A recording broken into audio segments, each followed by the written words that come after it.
The maitre d' barely looked up before giving a tight, rehearsed smile.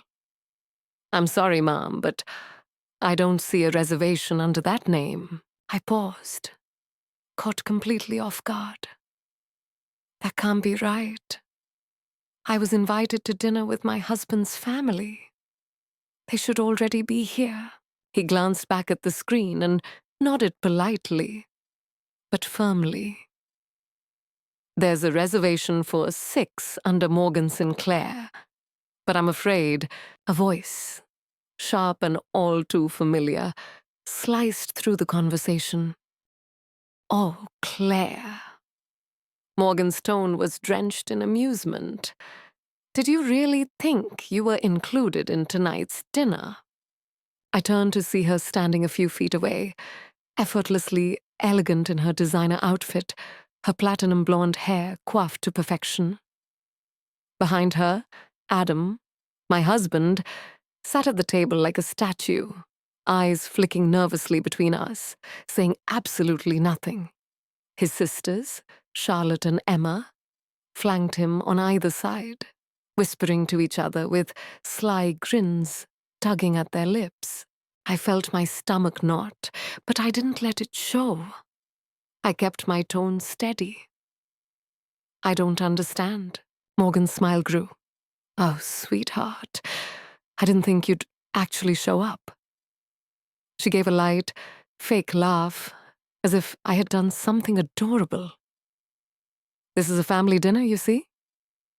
And let's be honest, a place like this?" She waved a manicured hand toward the luxury restaurant behind her. "It's just a little out of your league, don't you think? Maybe something a bit more budget-friendly suits you better." Charlotte giggled into her wine glass. Emma didn't meet my eyes. And Adam, he gripped his fork like it was the only thing anchoring him to reality. The humiliation was thick, the judgment in the air almost suffocating. I could feel the eyes of nearby patrons turning our way, intrigued by the drama. I should have felt humiliated. I should have burned with shame, but something shifted inside me. Instead of shrinking, I smiled. Slowly, deliberately. The kind of smile that makes people nervous. Morgan's expression flickered, just for a second. I turned back to the maitre d'. "Would you mind asking the owner to come out, please?" Morgan let out an actual laugh this time. "Oh, by all means, do."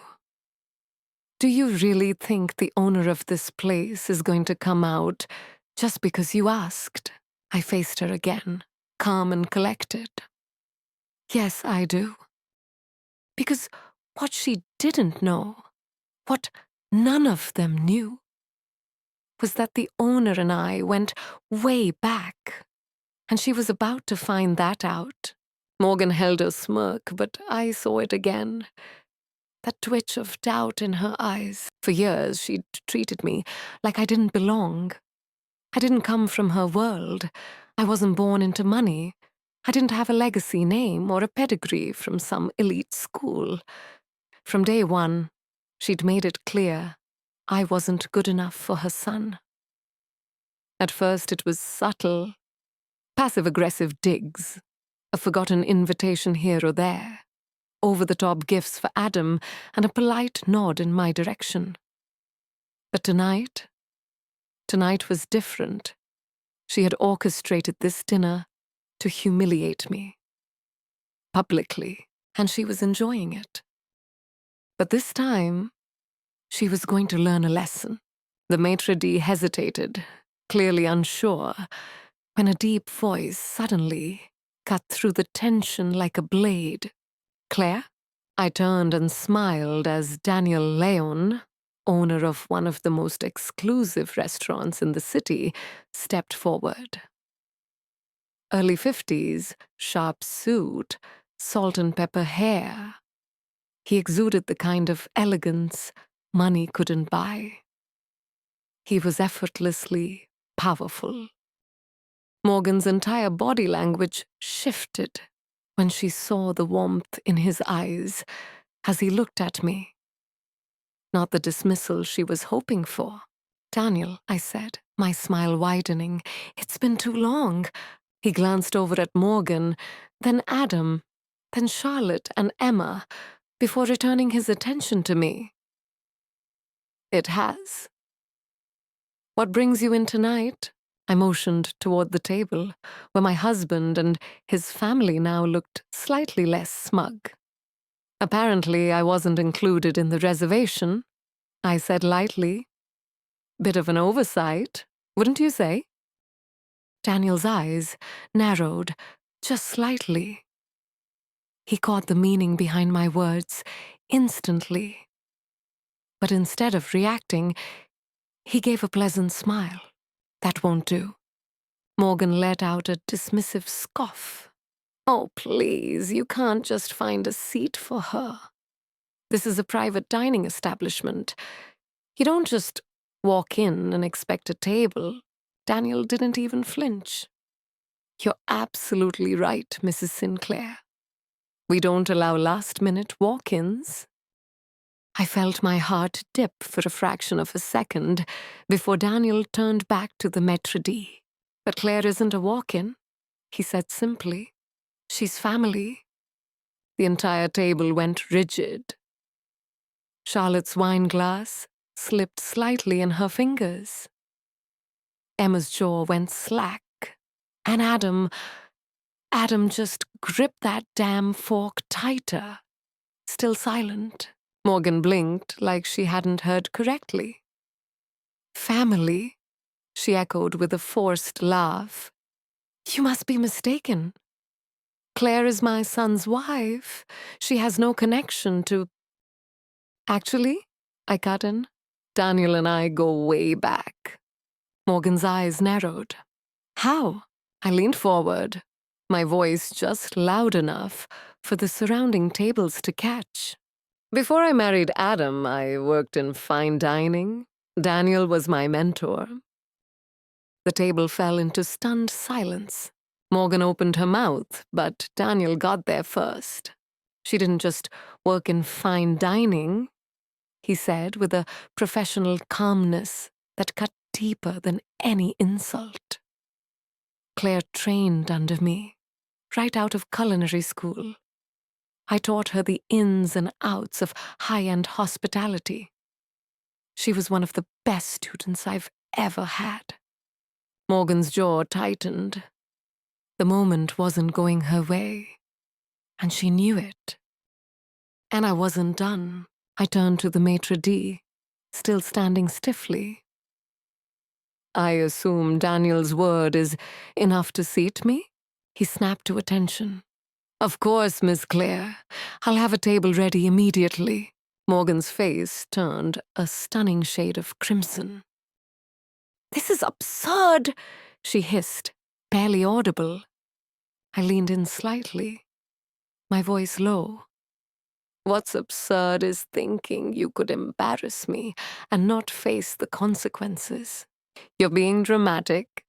"No," I said simply. "I'm just having dinner with my family. Isn't that what you wanted?" Daniel clapped a hand on my shoulder.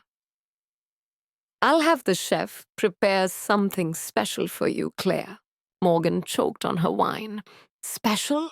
"On the house," Daniel added, smiling. Morgan looked like she might explode. The waiter approached and set a new place setting, right next to Adam. "Oh," I said, pretending to be surprised. "Looks like there was room after all." Morgan's fist clenched. Her jaw worked as she struggled to regain control. And I picked up my fork, admired the delicate dish placed in front of me, and took a slow, deliberate bite. I murmured. "This is incredible." Across the table, Charlotte and Emma had gone dead quiet. Adam still hadn't said a word, but Morgan, predictably, wasn't done. With her fake smile back in place, she said coolly, "Well, I suppose it's not surprising you'd know people in hospitality." I raised a brow. Hospitality? She gave a condescending little wave of her hand. You know, service industry work, kitchens, waitstaff, not exactly careers we're used to in this family. There it was. Not just exclusion, degradation. A reminder that no matter how far I'd come, she still saw me as the help. But this time, she wasn't going to get away with it. I took another sip of wine, letting her words linger for a moment. She wanted a reaction. She expected to rattle me. But not tonight. You say that like it's something to be ashamed of, I said, placing my glass down gently. Morgan's eyes narrowed. She hadn't expected me to push back. I only meant, she said, attempting her usual sweet tone, that it must have been quite the adjustment.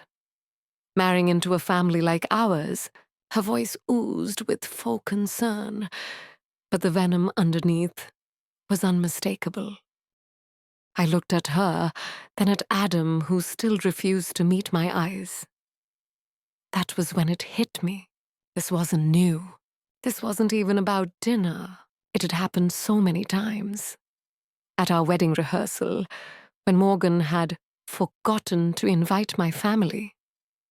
At Christmas, when she gifted me a cookbook called Simple Recipes for the Clueless Wife, in front of 30 guests. Or last summer, when she told me with a smirk how lucky I was that Adam took a chance on me.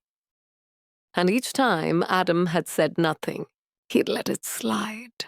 I had told myself it wasn't worth making a scene, that keeping the peace was more important, that it wasn't his fault. But tonight was different. This wasn't just a passive-aggressive dig or a quiet dismissal. This was a full-blown, public ambush, and Adam had still said nothing. I set my wine glass down, slowly, precisely. Then I leaned forward slightly, elbows on the table, eyes locked on Morgan. "Do you know the difference between you and me?" I asked, my voice calm and steady. She tilted her head, intrigued despite herself. "Enlighten me. I worked for everything I have." Silence fell like a weight. Morgan's face froze. Charlotte visibly tensed. Emma looked like she wanted to vanish into her chair. "Excuse me?" Morgan said, her voice sharp. "You heard me." Morgan scoffed. "Are you trying to imply that I haven't worked for what I have?" I let the question hang, and then I added, "I didn't marry into wealth. I didn't inherit status. I built my career from the ground up, and yet..." I motioned toward the table. "Here we are. Same restaurant, same meal, treated with the same respect. Maybe more." Her fingers curled around her napkin until her knuckles turned white. Charlotte and Emma weren't giggling anymore. And Adam, still silent. Still gripping that fork like his life depended on it. But Morgan, something shifted in her expression. Not anger, fear. For the first time, she realized she might have underestimated me.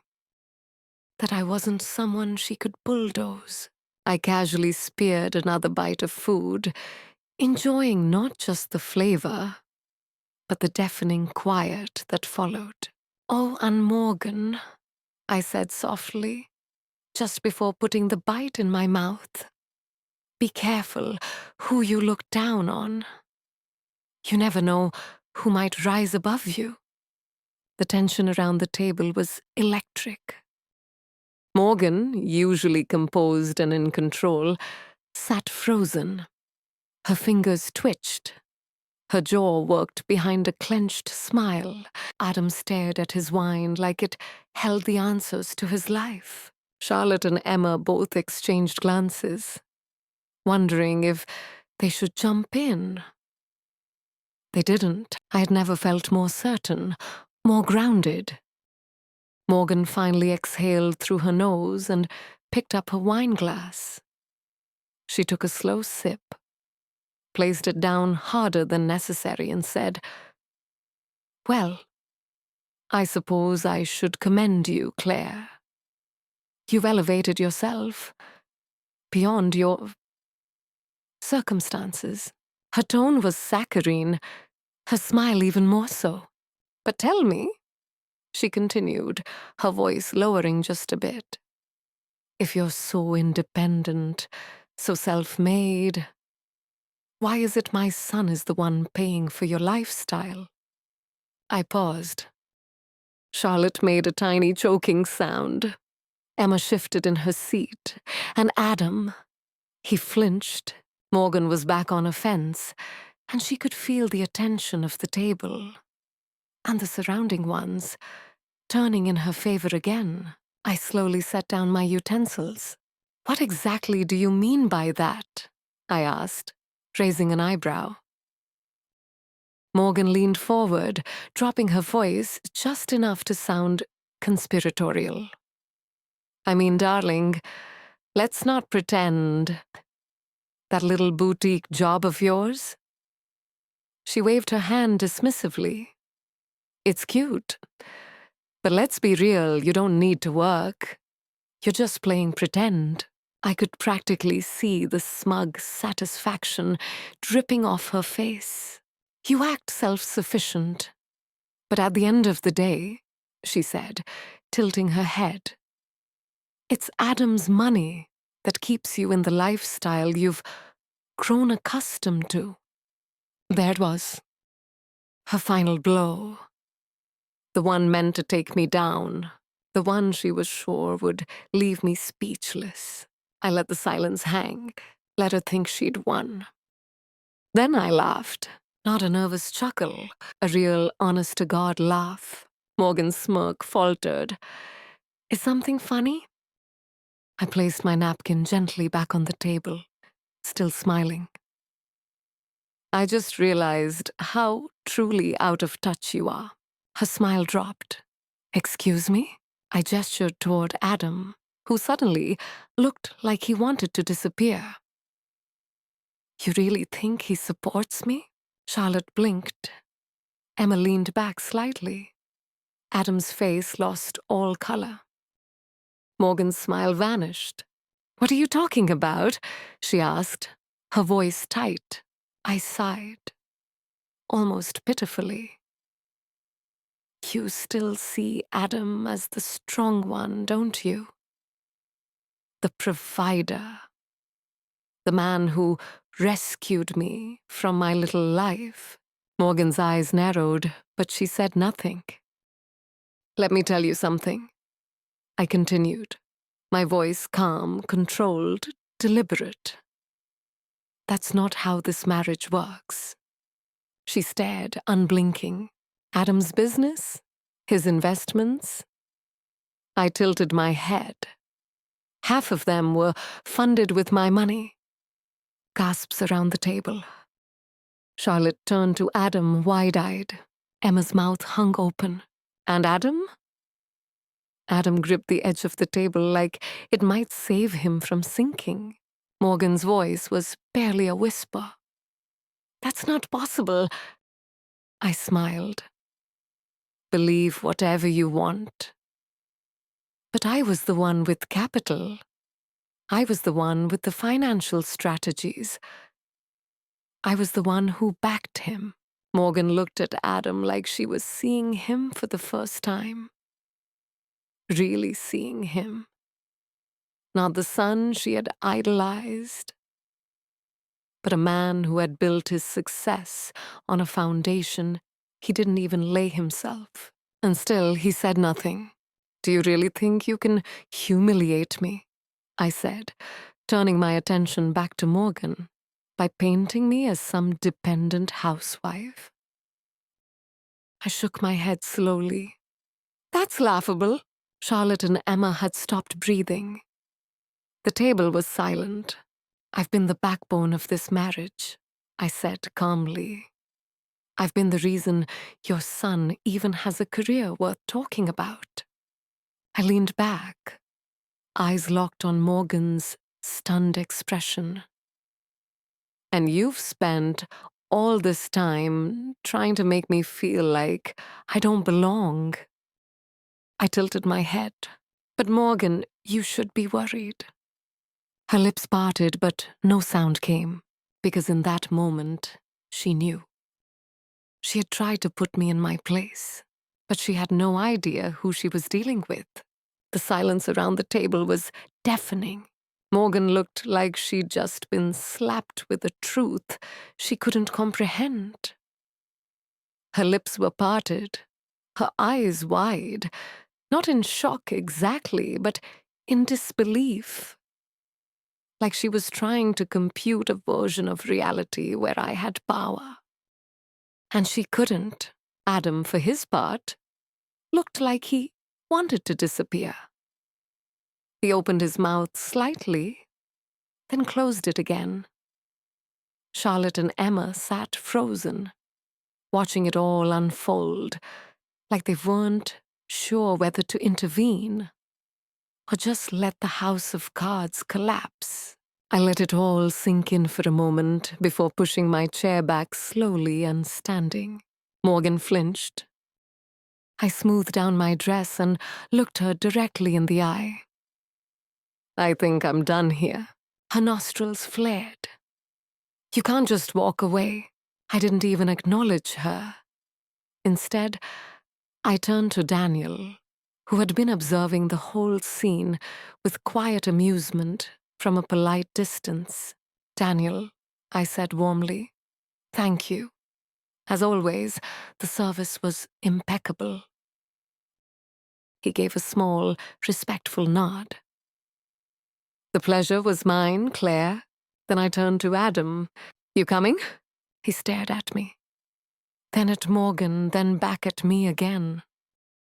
And I knew what he was going to choose, because Adam had never chosen me. Not really. Not when it counted, and he wasn't about to start now. Morgan's lips curled into a victorious little smile, and Adam lowered his gaze like a scolded child. So I smiled too, because what neither of them realized was I'd already made my choice, and I was done waiting for someone to fight for me. As I stepped outside, the cool night air wrapped around me like a promise. Crisp, fresh, sharp. I didn't feel sad or heartbroken. I felt clear, focused. I pulled out my phone and opened the encrypted message thread I hadn't used in months. Me. We're moving forward. Initiate the process. First thing tomorrow. The reply came within seconds. Attorney? Understood. You'll have the first draft of the divorce settlement by noon. Divorce? The word didn't shake me. If anything, it felt like a door swinging open after being stuck inside a locked room for too long. I'd spent years convincing myself that Adam loved me the best way he knew how. But silence when I needed support wasn't love. Indifference in the face of cruelty wasn't love. What I had been calling patience, grace, or compromise, it had just been me, swallowing my own voice. And that voice, it was done being quiet. By the time I got home, Adam still hadn't arrived. Good. I had work to do. I walked straight to the home office. His office, technically. The one where he handled all his so-called investments, and headed for the safe. He'd never changed the passcode. Classic Adam. Inside were the usual suspects. Old tax documents, company ledgers, and bingo. The original investment contract I'd signed with him back when I believed in us. When I believed I was building something with him. Not for him. I pulled it out, scanned the familiar legal jargon, and took a photo. It was all I needed. This wasn't a petty move. This was strategy, because Adam had forgotten something fundamental. I had the receipts. I put everything back exactly where I found it and walked to the bedroom. I didn't pack in a flurry of rage or heartbreak. I packed with intention. Every item folded neatly, every decision deliberate. This wasn't running away. It was moving on. When Adam finally walked through the front door, I was already sitting on the couch, suitcase by my side. He paused in the entryway, blinking like he wasn't sure if he'd stepped into the wrong life. "Claire?" I tilted my head. "Took you long enough?" His eyes flicked to the suitcase. His chest rose and fell quickly. "What are you doing?" I stood, calm, controlled, leaving. His jaw clenched. "Claire, wait!" I held up a hand. "No, not this time." My voice was level, sharp, but not unkind. "You made your choice tonight." He looked lost. I was trying to keep the peace. I actually laughed. "Peace?" I repeated, stepping closer. "Your mother booked a table, left me off the reservation, insulted me in front of a room full of people. And you let her. Again." His expression twisted. "It's not that simple." "No, Adam, it is." I took a breath. "You're weak." He looked like I'd slapped him, but I didn't stop. "You've spent our entire marriage letting your mother dictate how you treat me. I gave you so many chances to stand up, to choose me. And every single time, you chose silence." He rubbed the back of his neck, clearly flustered. "Claire, let's just talk about this." I shook my head. "That's the problem, Adam. There's nothing left to talk about." I picked up my suitcase and rushed past him. But just as I reached the door, he said something that stopped me. "I'll fight you on this." I turned.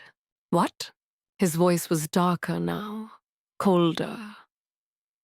"If you think you're walking away from this marriage with half of everything, you're mistaken." I stared at him for a long moment. Then I smiled, slowly.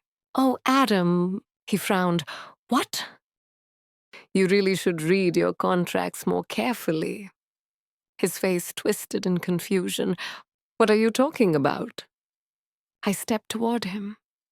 "You wouldn't even have half of what you own if it weren't for me."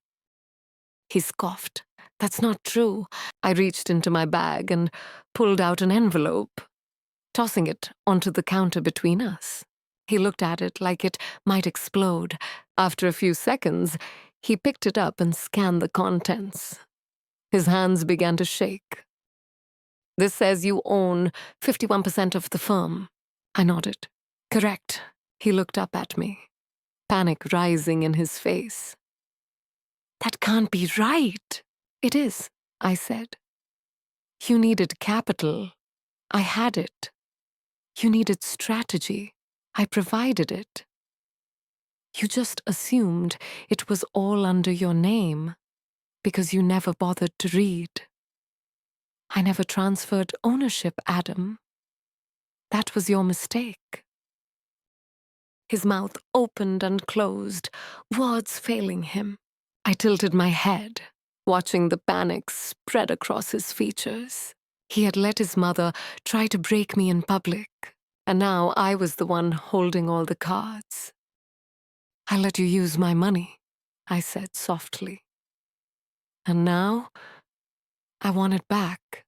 He stumbled backward a step, gripping the counter like it was the only thing keeping him upright. "Claire, you can't do this." "I'm not doing anything," I said. "I already did." I turned, walking toward the door again. "I'll be staying at the penthouse tonight," I added. He blinked. "What penthouse?" I glanced over my shoulder with a smirk. "The one you thought you bought." He paled.